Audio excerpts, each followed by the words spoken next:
अविनाश, तुम्हें अगर लगता है कि बाहर तुम लोगों को फोड़ दोगे तो बाहर लोगों ने चूड़ियां नहीं पहन रखी है और you should be the last one two talk about the तमीज, क्योंकि इस घर में सबसे ज्यादा जो बदतमीज है वो आप है। Karan have balls to accept what he said and what he did and Karan exposed Avinash so well कि वो क्या चाहता है और उसके अंदर कितना दम है। वो सिर्फ भोग सकता है, कर कुछ नहीं सकता। एलिस का मानना है कि there is something cooking between Isha and Avinash, और सिर्फ एलिस का नहीं, पूरे घर का ये मानना है कि उन दोनों के बीच में कुछ चल रहा है और ये बात ईशा को अच्छी नहीं लगी और अविनाश का कहना है कि ईशा अब ओवर रिएक्ट कर रही है। ईशा, एलिस और अविनाश, इन तीनों का लोगों से ऑब्सेशन ही खत्म नहीं होता। पहले इनको चाहत से ऑब्सेशन था कि चाहत इरिटेट करती है, चाहत की पायल बजती है, और बाद में इनका ऑब्सेशन आ गया करण से कि करण क्या बोलता है क्या नहीं बोलता है। अब इनका ऑब्सेशन है शिल्पा जी से कि शिल्पा जी ने हेमा जी को जाते हुए हक कैसे किया। भाई तुम्हारी प्रॉब्लम क्या है? तुम्हारा लोगों से ऑब्सेशन खत्म नहीं होता है। रजत ने अविनाश, ईशा और एलिस की गैंग ज्वाइन कर ली क्योंकि जिधर वजन उधर भजन। अभी सलमान खान ने कल अविनाश को थोड़ा तारीफ कर लिया तो उधर जाना तो बनता। गाइस, अविनाश और ईशा सिर्फ फ्रेंड्स हैं,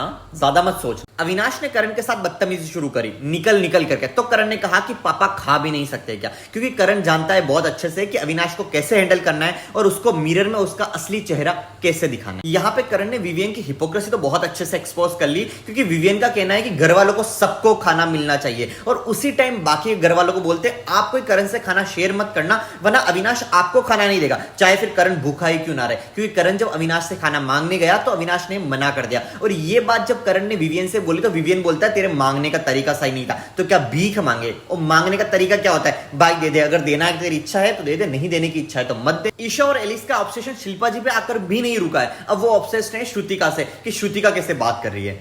एलिस ने अविनाश का गेम समझ लिया, या फिर वो अविनाश और ईशा की दोस्ती से इनसिक्योर हो रही, क्योंकि उसकी बात में तो दम था कि अविनाश को जब चिकन मांगा गया तो उसने क्यों नहीं दिया, जब तेरी बात थी तो तूने पहली बार में दे दिया, तो उसके लिए घर छोड़कर जाने तक तैयार हो गई। लेकिन जब अविनाश की बात आई तो वो गेम और दोस्ती में क्यों अटक गई। अविनाश, अपना सही ओपिनियन देना, सच्चा वाला, कि मैं रजत दलाल को इसलिए वोट कर रहा हूं कि उसकी कैप्टनसी में मैं उंगली करके बहुत सारी फुटेज ले सकता। What is your thought on Vivian की hypocrisy? Now let me know in the comment section and do not forget to like, comment, share and subscribe my YouTube channel.